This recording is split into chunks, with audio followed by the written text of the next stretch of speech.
त्याचं शरीराचं एक अंग म्हणून मी एक विडा उचललाय की मी ख्रिस्ताचं काम करणार आहे.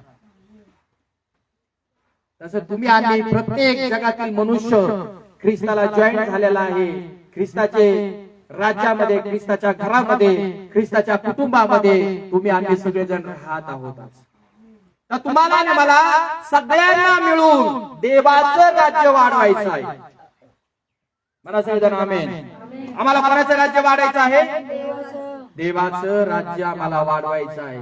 आमचं पहा पाहूया वचन इफिसियन्स पुस्तक याचा अध्याय क्रमांक 4 आणि वचन क्रमांक 15.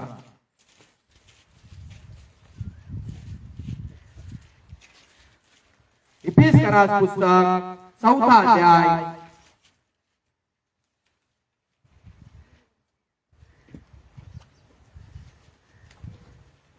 15 वचन वाचूया. तर आपण प्रीतीने सत्याला धरून मस्तक असा जो ख्रिस्त त्याच्या सर्व प्रकारे वाढावे. आपण कसं राहावं? प्रीतीने. घरामध्ये उदाहरण दिलं, बर काम करत नसेल तर मग घरात प्रीती राहील का? आपण जर देवाच्या घरात आहोत तर आम्हाला काम कोणाचं करायचं आहे? हे म्हणत तू चटाई उचल, हे म्हणत तू साऊंड लाव, मी नाही करणार. जर जगातलं घर तुटतं देवाच्या लोकांनो, तर मग ह्या घरात माझं तुझं करून नाही चालणार. आपला मस्तक प्रभू आहे आणि आम्ही प्रभूसाठी काम करतोय. घरात पण प्रभूसाठी काम करायचं, चर्च मध्ये पण प्रभूसाठी काम करायचं, गावात पण प्रभूसाठी काम करायचं, सुवार्ता पण प्रभूसाठी करायचं, दान धर्म पण प्रभूच्या नावाने करायचा. प्रभूसाठी जे काही करायचं, सुख दुःख, आजारी लोकांच्यासाठी देखील, विधवा लोकांच्यासाठी, अनाथ लोकांसाठी जे काही करायचंय ते कोणासाठी करायचं आहे? प्रभू येशू ख्रिस्तासाठी आम्हाला करायचं. त्याचं काम जर आम्ही नाही केलं तर काय फायदा आहे? मग आम्ही त्याच्या घरातलं फक्त म्हणा मी तुझ्या घरातला मेंबर आहे, फक्त आमोशाला म्हणा हालेलुया, पौर्णिमेला म्हणा प्रेज, नाताळ आलं का नाताळ सुखाचा जाऊ, मग बिर्याणी खायला येणार. मग हे सदस्य असतं का? सदस्य काय करतो? खांद्याला खांदा देऊन काम करतो. सदस्य आहे, त्याला जर उचलत नाही मी त्याला मदत करणार. चला मी तुम्हाला मदत करतो, मी तुम्हाला सहाय्य करतो. हेल्प करा एकमेकांना, सहाय्य करा एकमेकांना, मदत करा एकमेकांना देवाच्या राज्यामध्ये. पण आज आम्ही जगामध्ये पाहिलं तर देवाच्या राज्यामध्ये देखील पुष्कळ गोंधळ आहे. याचं त्याला पटत नाही, त्याचं याला पटत नाही, त्याचं वेगळं आहे, याचं वेगळं आहे. पण मी म्हणतो आम्ही सगळे लोक कोणाचे आहोत? बायबल आम्हाला सांगतं की आम्ही सगळे लोक ख्रिस्ताचं मस्तक आहोत, त्याच्या कुटुंबातील लोक आहोत. मग एखादा जर चुकत असेल त्याच्या कुटुंबामध्ये सेवा कार्य करत असताना तर देवाच्या लोकांनो, एखाद्या ज्ञानी व्यक्तीने त्या व्यक्तीला समजून सांगितलं पाहिजे, हे बाबा केस धरून ऋतबिता काढू नको, मारू नको एखाद्या स्त्रीला, हे चुकीचं काम करतो. मी पण प्रभूचा माणूस आहे, तू पण प्रभूचा माणूस आहे. तू असं चुकीचं काम केल्याने तू देवाचा सदस्य म्हणतो, देवाच्या कुटुंबाचा माणूस म्हणतो, आणि तू जर असं चुकीचं काम केलं तर तुझ्यामुळे मला पण त्रास आहे. कळतंय? तुझ्यामुळे मला पण त्रास आहे. लोक तुला पण मारतील, लोक मला पण मारतील, लोक तुला सोडणार नाही, लोक मला सोडणार नाही. कारण आपला बाप एक आहे, तर बापाच्या आज्ञेचं पालन पण एकच पाहिजे ना. तू कसं काय केस धरून मारतो एखाद्या स्त्रीला? मी का नाही मारत तसं? आता माझा एक मित्र होता, मागच्या आठवड्यामध्ये त्याच्या मुलीचं जे आहे कॉन्शियसचं ऑपरेशन झालं. असं इथून जवळपास 75,000 रुपये त्यांना लागले. आणि आम्ही तिकडून भेटून वगैरे आलो तर आता ती 11वी पेपर वगैरे देत आहे आणि एकदम ती घायल होऊन गेली. आणि जसं आम्ही त्याला भेटून आलो तर देवाच्या हाताने मला दाखवलं तिच्या आतमध्ये जे दुष्ट शक्तीचा एक प्रकार तिच्यामध्ये काम करत आहे. जेव्हापासून तिचं ऑपरेशन झालं ती घरामध्ये एकदम पिंगुळून राहत आहे, गळून गेलेली आहे, तिची खाण्यावर इच्छा होत नाही, नुसती ती सुम झोपून पडत राहील, काम करत नाही, काहीच नाही. 11वीला मुलगी. तर देवाच्या आत्म्याने मला दाखवलं, त्याने आम्हाला घरी जेवण करायला बोलवलं होतं. आम्ही जेवण वगैरे केलं, कारण तो पहिला बिलीवर होता, प्रार्थना करणारा होता. त्याला मी प्रभूकडे आणलं, काही गोष्टी घ्यायला मागत होतो वचन न कळल्यामुळे. आणि मग जेवण वगैरे केले. आम्ही काही त्याच्या घरात प्रार्थना केलीच नाही, कारण जर समोरचा व्यक्ती म्हटला प्रार्थना करा तरच करणार ना बाबा. विश्वासणाऱ्यांच्या घरात आपण प्रार्थना करतो, पण जो म्हणत नाही प्रार्थना करा कारण त्याचा विश्वास गेलेला आहे, तर आपण कशाला बळच प्रार्थना करायची? कशाला त्याच्या लेकरासाठी, घरासाठी, कुटुंबासाठी, फॅमिलीसाठी आपण प्रार्थना करायची? आम्ही काहीच म्हटलं नाही. उपासाच्या दिवसात गेलो, तिथून घरी आलो, आणि दुसऱ्या दिवशी देवाने मला काही गोष्टी तिच्याविषयी प्रकट केल्या. आणि मी त्याला फोन केला, त्याला म्हटलं, अरे तुझ्या मुलीबद्दल मला देवाने असं असं दाखवलंय. तो हा राव ब्रदर, लई टेन्शन मध्ये नाही, हे केलं ते केलं, असं केलं तसं केलं, द्वाऱ्या घातल्या, लिंब उतरले, सगळं काही केलंय म्हणे. तिचं जसं ऑपरेशन करून आणलं ना, ती पोरगी म्हणजे काही समजानाच काय करावं काय नाही, असं झालं. मग कोणीतरी शेजारी एक विश्वासणारी स्त्री होती, आणि तिला कळालं तुम्ही आलेलो आहे त्या ठिकाणी. मग मी घरी आल्यानंतर ते म्हटले, अरे ते गणप पास्टर आले होते ना तिकडं, मग तुम्ही तुमच्या पुरीसाठी प्रार्थना केली का? एक तर उपवासाचे दिवस तुम्ही प्रार्थना करून घ्यायला पाहिजे होते म्हणे. ते म्हटलं नाही ना, प्रार्थना केली. आणि लगेच त्यांनी काय केलं, त्याच दिवशी मला फोन केला आणि मला काय म्हणतो, अरे तू घरी आला राहू. त्याची मंडळी मला म्हणते, तुम्ही घरी आले आणि तुम्ही प्रार्थना पण नाही केली. आमचं पण गिन्यान पुढे गेलो होतं काही कळाना, आमचं पण काही डोकं पुढे गेलं होतं काही समजलं नाही, आम्हाला काय भुरळ पडली आम्हाला देखील कळालं नाही. हालेलुया. समजून पण नाही घेतलं आम्हाला प्रार्थना करायची म्हणून घरामध्ये. तुम्ही गेले, आम्ही काही म्हटलं नाही तुम्हाला. आणि मग दुसऱ्या दिवशी पुन्हा आम्ही त्यांच्या घरी गेलो, त्यांना म्हटलं येतो घरी. आणि मग प्रेयरला आम्ही घरी गेलो, त्यांनी बोलवलं, फोर्स नाही, बोलवलं म्हणून आम्ही गेलो. आणि मग त्या ठिकाणी आम्ही प्रार्थना केली, आणि प्रार्थना केल्यानंतर 1 ते 1.5 घंट्याने ती मुलगी पूर्ण फ्रेश झाली. काल त्याचा मला फोन आला, त्यावेळेस आता तो गेला 30 गावच्या साईडला, आणि आता तो त्यांच्या पाहुण्याला, त्यांच्या मित्रमंडळीला, जे काही नातेवाईक होते आहे, तो म्हणतो हा नंबर घ्या, तुम्ही या व्यक्तीला तुमच्या घरामध्ये बोला, तुमचं सगळं कार्यक्रम करून टाकेल.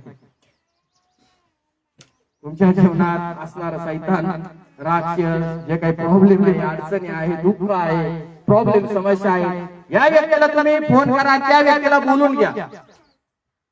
बघा, तो सुवार्ता परत सांगायला लागला. परत देवाच्या कुटुंबात तो सदस्य झाला, परत देवाचं राज्य तो वाढवायला लागला.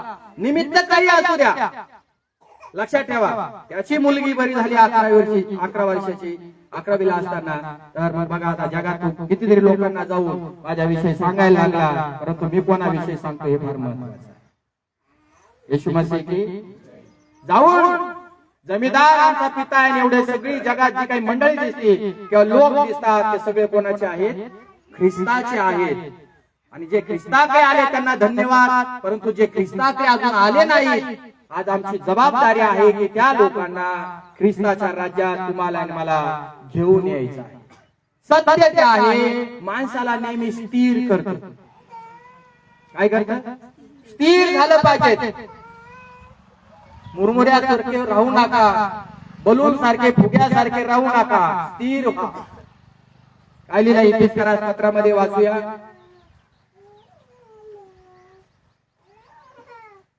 4 अध्याय 15 वचन. तर आपण प्रीतीने सत्याला धरून मस्तक असा जो ख्रिस्त त्याच्या सर्व प्रकारे वाढावे. जे माणसं प्रभूच्या राज्यामध्ये स्थिर झालेले आहेत, ते लोक प्रेमाने एकमेकांसंग बोलतील. हे सदस्याचा किंवा देवाच्या घरामध्ये राहणाऱ्याचा पहिला गुणधर्म, सत्य बोलायचं आणि ते पण प्रेमाने बोलायचं. काय बोलायचं? प्रेमाने बोलायचं, वसकून बोलायचं नाही. जिथं वसकापणा आला तिथं भांडण झाल्याशिवाय. कुटुंबात देखील तेच बघा तुम्ही. प्रेम असल, मवाळकी असल, तर त्या घरामध्ये शांतता नाही.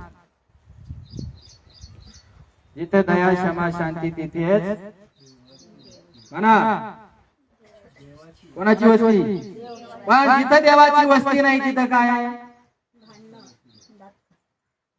काय चिडचिडपणा, काय रागवतो, काय चिडतो, काय दात खातो है ना, काय काय नड गोटूशी वाढतं, काय काय करूशी वाढतं त्या व्यक्तीला, राहूशी वाटत नाही. समोर व्यक्तीच नको म्हणतो तो. का? अरे प्रीतीत ये बाबा, सेवेत ये, देवाच्या राज्यात ये, प्रभूच्या घरामध्ये ये. तुझं हे सगळं बाहेर निघण ना, आले तर निघण ना बाबा. तुम्ही या, बसा इकडं. प्रभूने सगळ्या जगाला आमंत्रण दिलंय, सगळे त्यामध्ये सामील होऊ शकतात. ज्याला वाटतं माझ्या घरात शांती असावं, सुख असावं, प्रेम असावा, आनंद असावा, आरोग्य असावं, बरकत असावी, त्या लोकांनी देवाच्या पायाजवळ यायला पाहिजे, बसायला पाहिजे, देवाचं भजन पूजन करायला पाहिजे, देवाचा शब्द ऐकायला पाहिजे. जर त्यांनी जर ऐकला तर तो माणूस स्थिर होईल. इथं तो हलणार नाही, इकडे तिकडे डोकावणार नाही, पाहणार नाही, माग नाही, पुढं नाही. तो सरळ त्याचं लक्ष केंद्रित असतं देवाकडे, कारण तो स्थिर झालेला असतो. स्थिर झालेला व्यक्ती कोणाकडेच बघत नाही बरं का. त्याचं विजन काय असतो? अरे करणारा देवच आहे, सांभाळणारा देवच आहे, निरोगी करणारा देवच आहे, सगळं काही करणारा देवच आहे. कशाला इकडं तिकडं इकडं इकडं पळायचं. आता काल आम्ही पाथर्डी या ठिकाणी प्रार्थनेला होतो, पागोरी पिंपळगाव मध्ये, आणि एक बहिणीचा खूप पाय दुखत होता. ती पहिल्यांदाच प्रार्थनेला बसली तिकडे, तिला काय देव वगैरे माहित नाही. मग 4-5 लोक होते, आम्ही त्या ठिकाणी देवाचे गाणे वगैरे गायले, आराधना केली, देवाची स्तुती केली आणि देवाचं वचन सांगितलं. आणि मग वचन सांगितल्यानंतर प्रार्थना वगैरे केली आणि आम्ही तिथून प्रार्थना संपल्यानंतर दुसऱ्या कुटुंबामध्ये प्रार्थनेला गेलो तिकडे. आणि मग आम्हाला काहीच माहित नाही काय झालेलं. आणि ती ताई सांगत होती, गेल्यानंतर तिच्या मुलीला त्यांना आणि आम्ही आल्यानंतर आम्हाला सांगायला लागली. ती म्हणती मला स्वयंपाक जरी करायचा, पोळ्या लाटायचा म्हटलं तर पाय पसरावं लागत होता. पाय पसरण्यासाठी कितीतरी वेळ पाय पसरून मला त्या पोळ्या लाटावं लागत होत्या. माझा नवरा असा म्हणायचा, अजून दवाखान्यात जायचं, हे करायचं, ते करायचं, त्या पायाला काही झालं ते बघायचं, करीतच नाही काही. बायकोवरती तो चिडायचा, कारण तो हाल पाहायचा ना, तुडीवाल्याचं काम करतात ते. आणि मग तिकून आम्ही आलो, ते म्हणतात तुम्ही प्रार्थना करून गेले आणि मी स्वयंपाकाला बसले तर मांडी घालून मी स्वयंपाक करू लागले. पाय दुखायचं झालं म्हणे. तिच्या डोक्यावरती हात ठेवला नाही, काहीच केलं नाही. ते म्हणजे ते वचन ऐकलं, काय झालं माहित नाही, माझा पायच बरा झाला पूर्ण. काल परत 2दा जेवण केलं आणि पहिल्यांदाच तिनं देवाचं वचन ऐकलं, भजन ऐकलं देवाचं. आणि काल तिनं सिस्टरला साडी येताना नेसवली. बघा, झाली ना, आली ना देवाच्या कुटुंबात, ठेवला ना विश्वास येशू ख्रिस्तावर. काय केलं बरं आपण? मी देवाचा काम करी आहे, देवाचा सदस्य आहे, तर मला प्रत्येक लोकांबरोबर प्रेमाने आणि सत्यतेने राहणं फार गरजेचं आहे. जेवढा आम्ही प्रेम करू देवाच्या लोकांना, हे जग आहे ना प्रेमाचं भुकेलं आहे.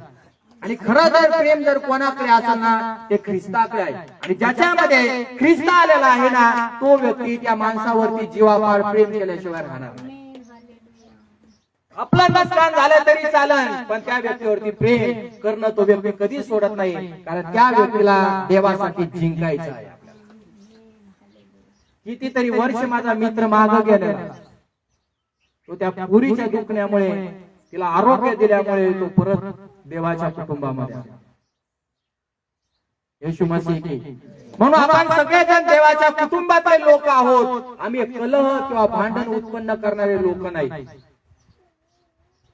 कारण आमचा देव भांडकुदळ नाहीये. पण आम्ही भांडणार आहे का आमचा देव? कुस्त्या खेळणार आहे का? मारामारी करणार आहे का आमचा देव? रक्त पाडणार आहे का आमचा देव? खून करणार आहे का आमचा देव? नाही. बायबलचा जो परमेश्वर आहे कोणाबरोबर भांडत नाही.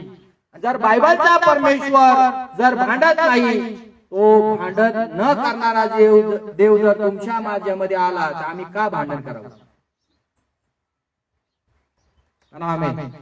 जर तो माझ्यामध्ये आला, तो जर तुमच्यामध्ये आला, तुम्ही त्याच्या घरामध्ये आल्या, जर त्याच्या घरात भांडणच नाही, तर आम्ही बाहेर जाऊन भांडण करू शकतो का? आणि जर त्याच्या घरात जर भांडण असते ख्रिस्ताच्या, तर आम्ही बाहेर जाऊन काय केलं असतं? जगामध्ये तेच चालू आहे. तिकडं भांडण चालू आहे, ते बाहेर येऊन पण दांडे घेतात, कुराडे घेतात, हाणतात, मारतात एकमेकांना. पण एकमेव ख्रिस्त इतिहासामध्ये एक्झाम्पल आहे, उदाहरण आहे की ख्रिस्त भांडण कधीच करत नाही. आणि म्हणून ख्रिस्ती लोकांनी देखील, देवाच्या लोकांनी देखील भांडण नाही करायला पाहिजे. कारण भांडण जर केले तर आम्ही देवाच्या कुटुंबात फुटी पाडणारे लोक आहोत. हालेलुया. म्हणून या ठिकाणी इफिसियन्सच्या ठिकाणी देखील पौल तुम्हाला आणि मला या ठिकाणी सांगत आहे की माणसाकडून चुका घडतात, नाही असं नाही, परंतु तरी देखील मनुष्याने एकमेकांना सांभाळून घेणं फार गरजेचं आहे. एकमेकांची प्रेम आणि प्रीती करणं फार महत्वाचं आहे. कारण सत्य परमेश्वर तुमच्या आणि माझ्यामध्ये येऊन राहायला आलेला आहे. आणि त्या देवाची इच्छा आहे की तुम्ही आणि मी एकमेकांची प्रेम करावं. काय करावं? प्रेम करावा. बघा, जिथं प्रेम आहे तिथं वादविवाद तुम्हाला कधीच दिसत नाही, भांडण दिसणार नाही. जरी भांडण झालं तर ते व्यक्ती सोडवायला येणार आणि त्या व्यक्तीचं ते समोरचे भांडकुदळ जे लोक असतात ना, ते बरोबर ऐकतात. आमच्यामध्ये जर देवाने ती ताकद घातलेली आहे, देव जर तो आमच्यामध्ये आहे, तर समोरच्या लोकांचे जर भांडण झाले तर माझा विश्वास आहे, मी ज्या ज्या घरामध्ये आजपर्यंत पाऊल ठेवलेला आहे त्या घराचे भांडण झालेले ते कुटुंब एकत्र आले, ते घर एकत्र आले, ते पती पत्नी एकत्र आले. कितीतरी मोठ्या मोठ्या टेस्टमनी, कितीतरी मोठ्या मोठ्या जे लास्ट स्टेपला नांदायला तयार नव्हते, सोड चिठ्ठी त्यांची व्हायची, एवढ्या स्टेपला गेलेले लोक आज सुखाने नांदतात. ज्या ज्या वेळेस भांडण झाले त्या वेळेस त्या घरामध्ये पाऊल देवाच्या कृपेने टाकला आणि देव म्हटला जा त्या घरामध्ये. त्या घरामध्ये गेलं तर त्या घरातल्या त्या गोष्टी देवाने प्रगट केल्या, सांगितल्या, तिथं जाऊन निरोप दिला की त्याचे भांडण मिटतात, ते आपसात गोड होऊन जातात. माझ्यामध्ये जर ख्रिस्ताचं प्रेम आहे तर मला ते प्रेम वाटणं फार गरजेचं आहे की माझ्या जीवनातून कुठलाही व्यक्ती दुखावला जाऊ नये. जर चूक झाली माझ्याकडून तर मी क्षमा मागतो, माझ्याकडून चूक झाली, मला माफ करा, मला क्षमा करा. पण माझी इच्छा आहे की जेवढं मला चांगलं लोकांना देता येईल तेवढं मी देण्याचा प्रयत्न करणार आहे. हालेलुया. प्रेम दिले तर प्रेम करावे, ही रीत आहे जगाची. वैरावरती प्रेम करावे, ही शिकवण आहे प्रभूची. प्रेम दिले तर प्रेम करावे, ही रीत आहे जगाची. वैरावरती प्रेम करावे, ही शिकवण आहे प्रभूची. ही शिकवण आहे प्रभूची. आणि म्हणून देवाच्या लोकांमध्ये प्रीती आणि सत्य या दोन गोष्टी मंडळीमध्ये असणं गरजेचं आहे. आमेन. ख्रिस्ताची प्रीती माझ्यामध्ये आणि ती वचनाच्या द्वारे येते. आणि मग गलती करा 5व्या अध्यायामध्ये पहिलं फळ आहे प्रीती. म्हणा प्रीती. पहिला प्रेम महत्वाचा आहे आणि दुसरा आहे सत्य, ट्रू. या दोन गोष्टी चर्च मध्ये येणाऱ्या लोकांमध्ये, सदस्यांमध्ये, त्याच्या मंडळीमध्ये ख्रिस्ताच्या असणं फार गरजेचं आहे. जर या दोन गोष्टी देवाच्या लोकांना तुमच्या आणि माझ्यामध्ये जर असाल तर मी तुम्हाला सांगल चर्च मध्ये जे लोक आहे ते वाढत वाढत जातात. या दोन गोष्टी आम्हाला सांभाळायच्या. कारण तुमच्या आणि माझ्या गुणाकडे पाहून, तुमच्या आणि माझ्या स्वभावाकडे पाहून, तुमच्या आणि माझ्या प्रेमाकडे पाहून आणि सत्य वागण्याकडे पाहून गावातील लोक बदलतील आणि प्रार्थनेला येतील. पण इकडे तर कला असेल, भांडणं असेल, मारामारी असेल, हेवा देवा असेल, मस्तर असेल, राग असेल, एकमेकांची निंदा करत असेल, एकमेकांना खाली पाडत असेल, तर मला सांगा इथं देवाचे लोक वाढतील का?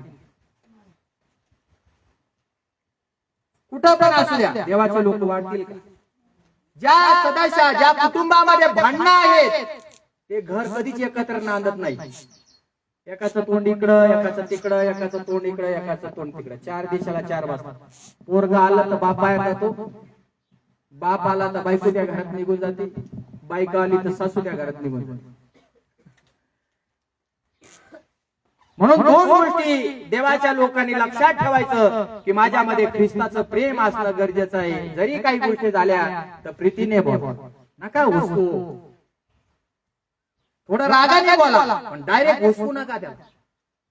प्रेम त्याच्यामधून पण प्रेम व्यक्त करा, हे फार महत्वाचं. बोला एखाद्याला खडूसवणी बोला, खोटवणी बोला, कडू बोला, पण त्याच्यामध्ये पण प्रेम असतं ना. कडू बोलण्यामध्ये पण प्रेम. कोणाला तरी आम्ही जर कडू बोललो तर आमचा उद्देश आहे का त्याचं काहीतरी वाटोळ व्हावं? त्याच्या पाठीमागचा उद्देश हा असतो की ते लेकरू बदलावं, त्याने काहीतरी वेगळं काही चुकीचं करू नये, हा उद्देश असतो कडूपणाचा. कडू गोळीचा उद्देश चांगला आहे वाईट आहे? डॉक्टर दिला ना आपण बिंदास खातो ना, संशय का मनामध्ये? यस, संशय का आपल्या मनामध्ये? पटकन जातो डॉक्टर इंजेक्शन, इकडून घ्यायचं बरं इकडून द्या, इकडून घ्यायचं बरं इकडून द्या. काय शंका आहे का इंजेक्शन दुसरं दिन म्हणून? मरायचं इंजेक्शन दिलं तर शंकाच नाही हो. ज्या गोळ्या दिल्यात डॉक्टरने दिल्यात गोळ्या बिंदास खाणार, कल्पना करा. आणि मग तो वरचा डॉक्टर जर आम्हाला एवढं चांगलं मार्गदर्शन करत आहे, आम्ही शंका घेतो त्याच्यावर शंका, त्याच्या वचनावरती शंका. जगातल्या डॉक्टरवरती शंका नाही. तो कोरोनाचं इंजेक्शन मग दिलं त्याने, 1-2 डोस दिले, तिसऱ्या डोस मध्ये आता चांगला होता, बोलला, भाकर खाल्ली, हे खाल्लं ते खाल्लं, आणि लगेच मी आला 5 मिनिटामध्ये. आता बोलत होतो आमच्या बरोबर, तिसरा डोस दिला. आता लोक काय कोरोनामध्ये डॉक्टरनी लई माल छापला, तरी लोक बिंदास डॉक्टरच्या भरोश्यावर जातात. चांगली गोष्ट आहे जागा.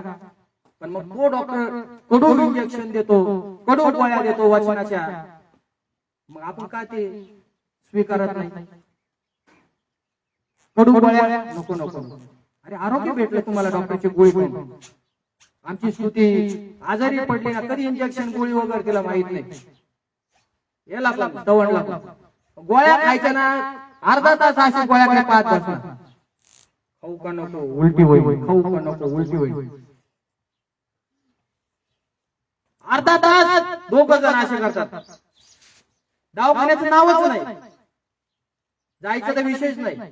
इकडून तिकडून गोळी घेतली ना इथपर्यंत जाणार, इथून गोळी परत खाली पाडणार, पण नाईड्या सोडणार नाहीये दोघ जण.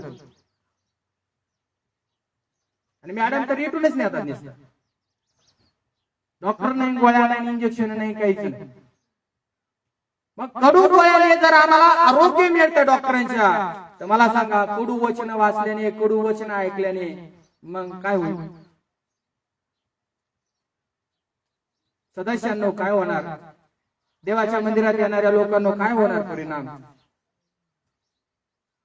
मग कडू खायला पण शिका ना हो. तुम्ही आता प्रौढ झाले ख्रिस्ताच्या राज्यामध्ये, तर कडू खायला तुम्ही शिका, कडू तुम्ही पचायला देखील शिका. मला कारलं फार आवडतं. काय कारल्यामध्ये सत्व, सगळ्यात डेंजर काही असं तर कारलं आहे. पण खातात का कुणी कारलं घरात?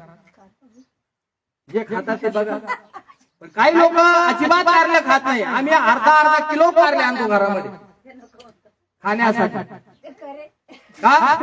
कारला अशी चीज आहे की माणसाला गुणधर्म आहे त्याच्यामध्ये. देवाच्या लोकांना जर ह्या वस्तूंमध्ये गुणधर्म आहे, तर मला सांगा देवाच्या वचनामध्ये किती गुणधर्म आहे. तुम्ही जर कडू जर खाल्लं तर तुम्हाला जर चांगलं सदस्य बनायचा, प्रेमाचा सदस्य बनायचा, सत्याचा सदस्य जर तुम्हाला आणि मला जर बनवायचा असेल तर तुम्हाला आणि मला हे करणं फार गरजेचं आहे. वचन क्रमांक 16 वाचा.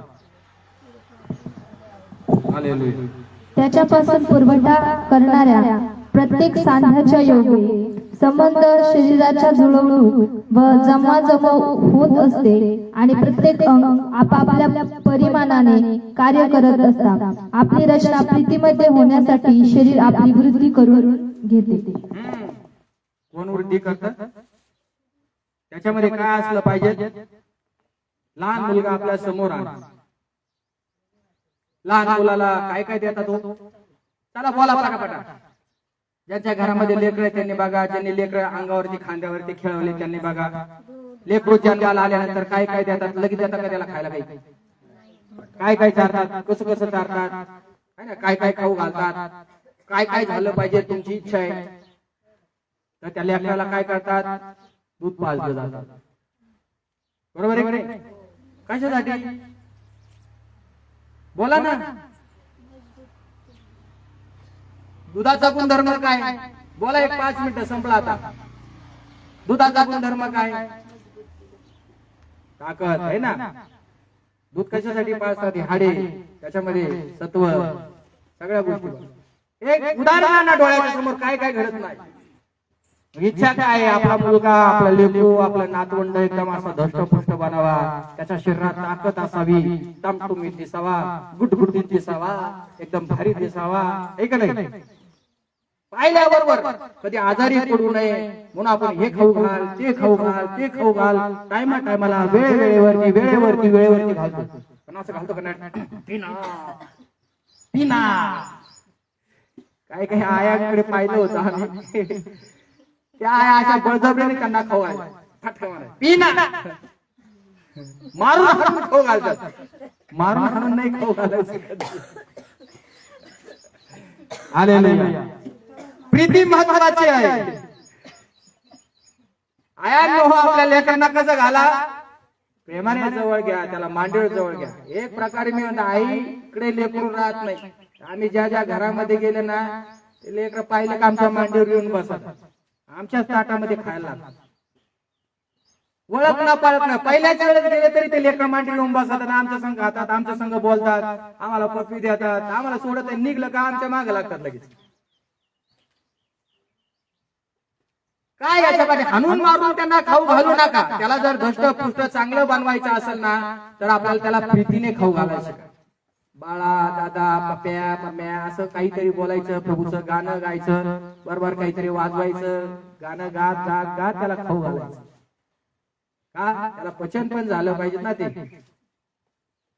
मग तुम्ही बाळासाठी जर या दिवशी जर करता जगामध्ये, मग ख्रिस्त जर आमचं मस्तक आहे, ख्रिस्ताच्या राज्यामध्ये आम्ही जीवन जगणार आहे, ख्रिस्ताच्या राज्यामध्ये आम्ही येणारे आहोत, तर ख्रिस्ताच्या राज्यात देखील तुमची आणि माझी वाढ झाली पाहिजे. हालेलुया. पण ती वाढ प्रेमाने झाली पाहिजे. मी आलो तुम्हाला मग तू तसंच केलं, मग त्यांना जाळ होते त्या चेअरचा तिकडे, मी चाल, मला नको तो ख्रिस्त. प्रीतीने सांग. हालेलुया. जेवढं तुम्ही आणि देवाच्या लोकांना ख्रिस्ताने आम्हाला प्रीतीने सांगलं, मग लोकांची तब्येत दृढ झाली, मजबूत झाली, खंबीर झाली. आणि तेच दृढ खंबीर झालेले लोक तुम्ही आणि पाहतो त्यांच्या शरीरामध्ये, हाडांमध्ये ख्रिस्ताचं रक्त, ख्रिस्ताचं वचन भिनू लागले. तेच लोक ख्रिस्ताच्या मरणासाठी, जीवनासाठी, गौरवासाठी जीवन जगण्यास पुढे. प्रीतीने तुम्ही लोकांना चारा, तुमच्यासाठी जीव द्यायला लोक तयार होतात, मरायला तयार होतात. आमेन, आमेन. येशू मसीह की